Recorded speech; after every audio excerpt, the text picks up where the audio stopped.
1938, London, Texas. A tiny town where the Han family strolled along a rugged riverbank only to stumble upon a rock that shouldn't exist. A jagged chunk of sandstone held a secret. Protruding from its core was a splintered piece of wood, a simple stick, seemingly fused into ancient earth. It sat on their mantle, an ignored souvenir for nearly a decade. Then, in 1947, their son grabbed a hammer and cracked the mystery wide open. What he found inside chilled him. A petrified wooden handle, bound forever to the stone, merged seamlessly into a solid metal head. It was a man-made tool, a common hammer, yet encased in a tomb of solid sandstone, as if nature had swallowed it whole eons ago. The geological verdict? That rock was between 100,000 and 300,000 years old. It defied logic. We didn't forge iron 300 millennia ago. Metalworking was non-existent then. Our ancestors were Neanderthals, barely chipping flint into primitive scrapers. They weren't master blacksmiths. Yet, here it was, an iron relic, sealed in prehistoric sediment long before the first spark of human civilization. A literal glitch in the timeline of history. Known as the London Hammer, it became a global sensation. It fueled countless books, viral videos, and the most heated debates in modern archaeology. To some, it's proof of a lost high-tech empire. To others, evidence of ancient astronauts. To the skeptics, it's just a massive dating error. But before we find the truth, we must look at the bigger picture. This hammer is not an isolated miracle. Over the last 2 centuries, dozens of impossible objects have surfaced. Each one screams the same unsettling question at mainstream science. Is our history a lie?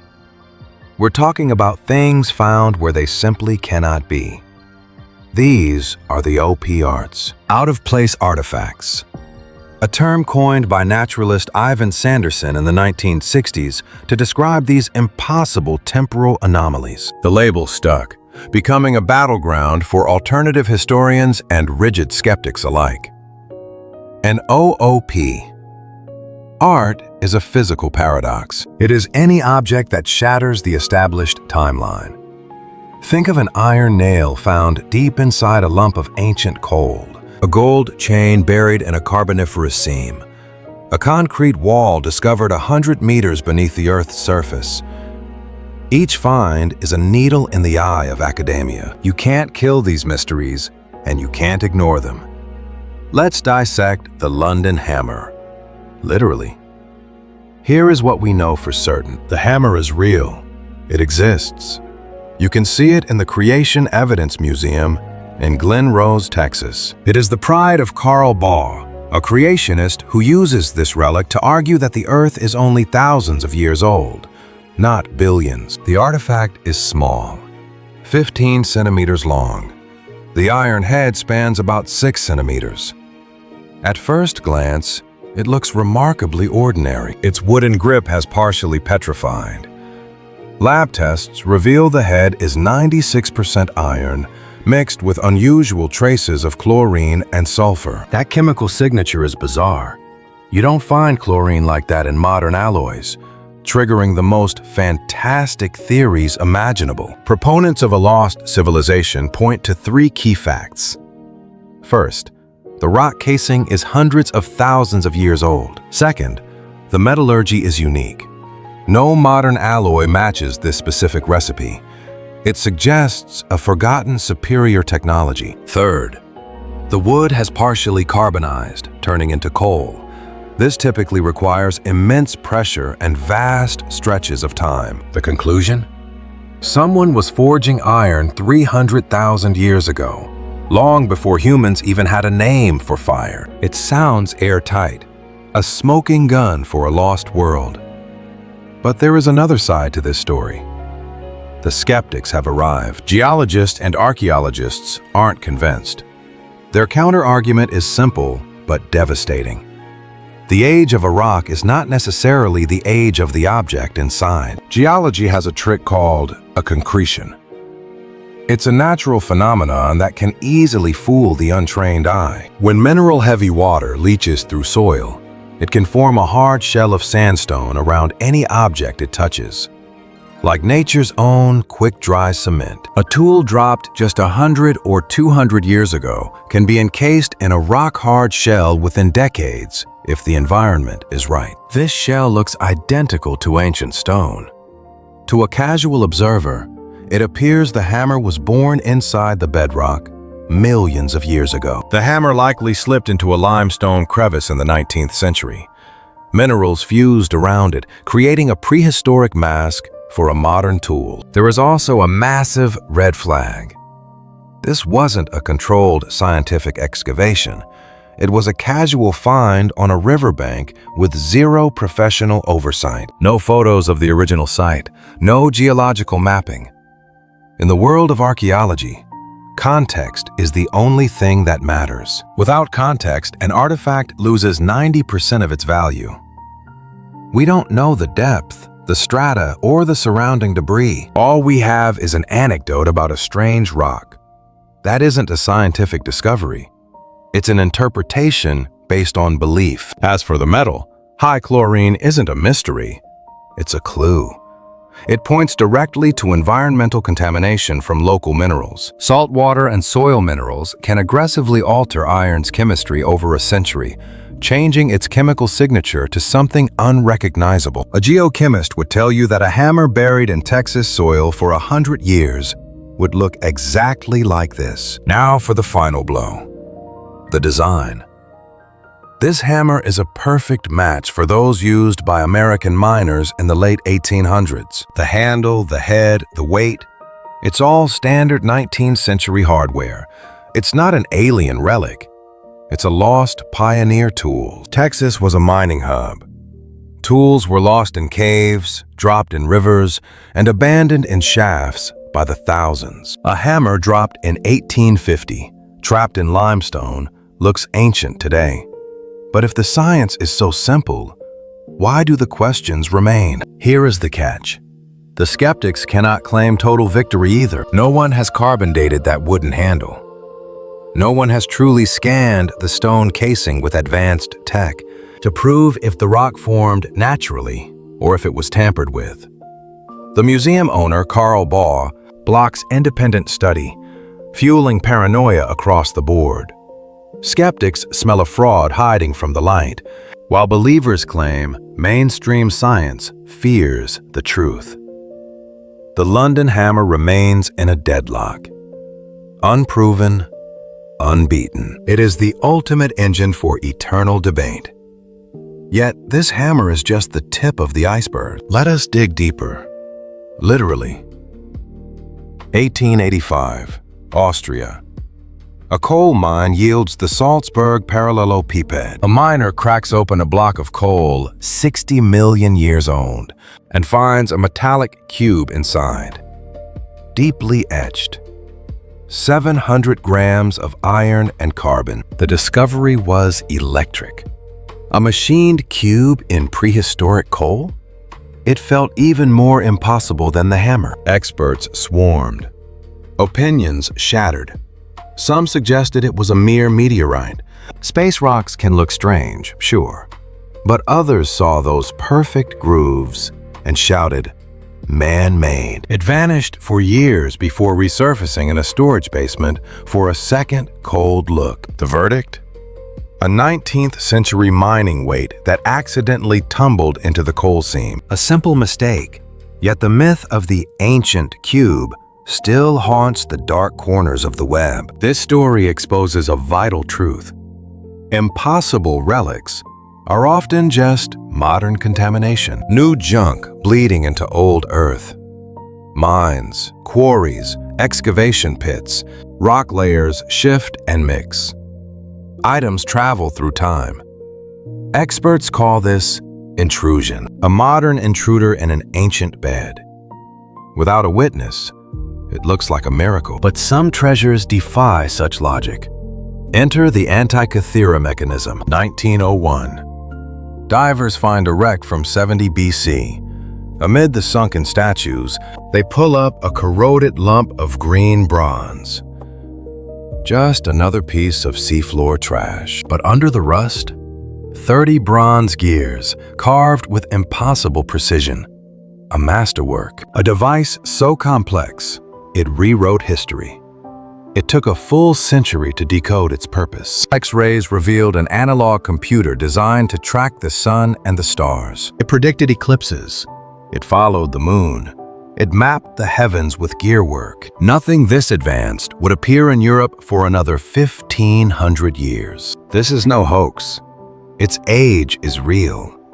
Its Greek origins are certain. It was built in the 2nd century BC, but it breaks our understanding of history. It makes you wonder, what other brilliance was swallowed by the Dark Ages and the fires? Progress is not a straight line. The Antikythera device proves it. We envision a ladder from stone axes to smartphones. A steady, upward climb. Reality is a cycle. Empires rise, peak, and die, taking their greatest secrets to the grave. Rome built concrete domes that stand today. When Rome fell, that recipe was lost for centuries. Precision masonry, Damascus steel, Greek fire, all vanished into the shadows. There is a gap between lost tech and alien myths.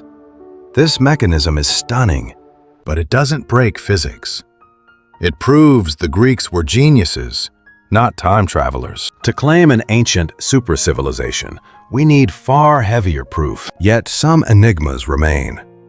In South African mines, workers keep digging up strange metal spheres, 2.8 billion years old.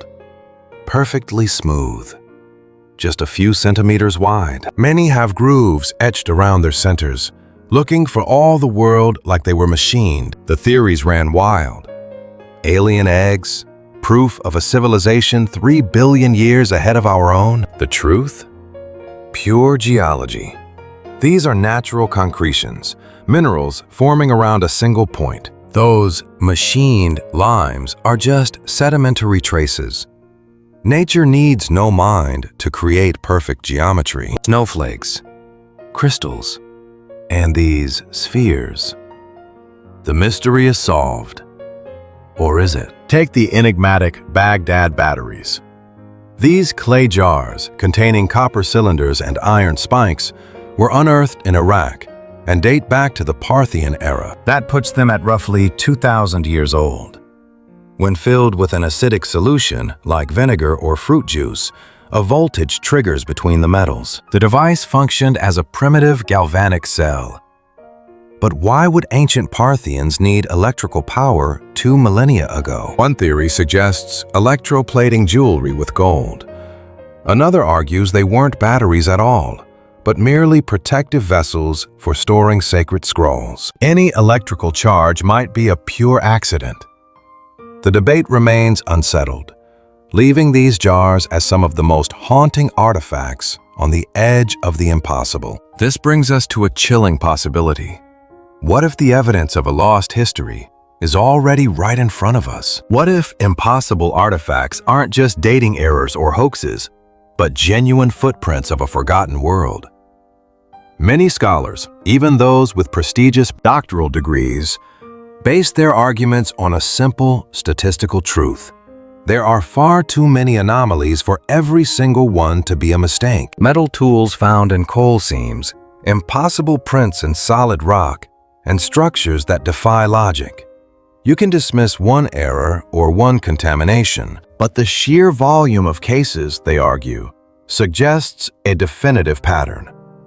It is like discovering a single gold coin on the dark ocean floor. One coin is luck. 10 coins are a coincidence. 100 coins? That is a shipwreck. The question is, have we found enough coins to see the ship? Skeptics offer a sharp rebuttal. No, we haven't. Here is why.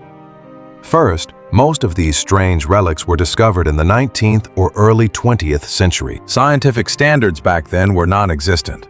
No in situ photography, No soil analysis, no independent experts to verify the find before it was moved. We are looking at tall tales passed through 3 sets of hands, not cold, hard scientific data. Second, there is a massive selection bias.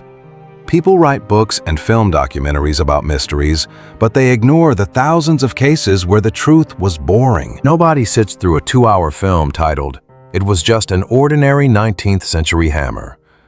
But a 300,000-year-old artifact? That gets millions of clicks. This distortion creates an illusion of abundance. Third, and most importantly, is the skeptic's strongest argument. If a high-tech civilization existed 300,000 years ago, they wouldn't leave just one hammer. They would leave a massive global scar. Building foundations, massive mining pits, chemical soil pollution, atmospheric shifts etched into the layers of ancient ice cores. Our current civilization has existed for a few thousand years, yet our footprint is everywhere. From microplastics in the abyss to isotopes in the Antarctic ice. A society lasting hundreds of millennia would leave an even more undeniable geological signature. Yet we see nothing in the rocks, the ice, or the seabed. A single hammer is a glitch. The total absence of infrastructure is a refutation. However, a group of scientists has proposed a brilliant escape from this logic. They don't claim a civilization existed 300,000 years ago. They ask a different question. Could we detect one if it had? In 2018, astrophysicist Gavin Schmidt and Adam Frank published a study titled The Silurian Hypothesis, named after the fictional reptile race from Doctor Who. They posed a riddle. Suppose an industrial power rose millions of years before humans.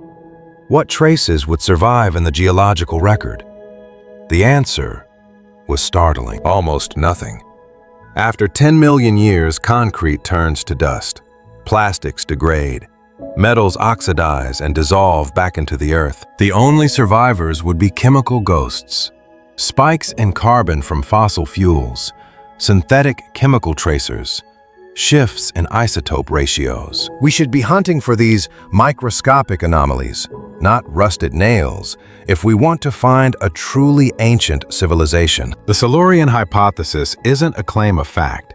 It is a challenge to our perception. Scholars are asking if we are even looking for the right thing. The answer? Not really. Our geology focuses on fossils and minerals, not industrial echoes. The proof might be right under our feet, but we simply lack the language to recognize it or the drive to search the right places. This returns us to the London hammer and its cousins. Are they proof of an ancient empire? Almost certainly not. Are they fascinating puzzles? Without a doubt. Do they give us a reason to ask the right questions? Absolutely. The true value of impossible artifacts isn't the objects themselves. It is how they force us to confront the limits of our knowledge on a 4.5 billion-year-old planet. Human history is a mere heartbeat in the vastness of geological time. We have studied a tiny fraction of the crust and a sliver of the ocean floor. To claim we know the full history of Earth is an arrogance science cannot afford. That hammer from London, Texas, likely belonged to a 19th century miner. It fell into a deep limestone crevice, became encased in a mineral shell, and was found a century later by a couple walking the riverbank. This is the simplest path, and by Occam's razor, the most likely. But importantly, this explanation remains unproven. The hammer has never undergone a truly independent, rigorous scientific autopsy. Until it does, it will remain what it has been for 80 years, a mirror reflecting whatever we choose to believe. Creationists see proof of a young Earth. Alternative historians see a lost high-tech empire. Skeptics see a simple tool in a strange shell. For scientists, it is a reminder that even the simplest things can be more complex than they seem. Ultimately, the story of impossible artifacts is a story about us, our need for wonder, our fear of the dark, Our hope that we aren't the first minds on this rock. We want to know we aren't alone in the abyss of time. That hammer in the stone isn't an answer. It's a haunting question. That is the true source of our obsession. The allure isn't born from what we know, but from the void. A secret we may never uncover. Yet consider the ultimate irony. If a future race excavates our world millions of years from today, they will find an endless trail of evidence. Mountains of plastic, concrete shells, nuclear echoes. Our ghost will be loud. But what if a predecessor lacked our synthetic fingerprints? No power, no steel. What survives the crushing weight of time? Perhaps only a lone hammer, fused into Texas limestone. A solitary, disputed whisper from the deep past. It is not the proof that haunts us, but the possibility. That is why these impossible relics possess us. 4.5 billion years is a terrifyingly long time. Our grasp of that history is nothing more than a thin, fragile skin stretched tight across a dark, bottomless abyss.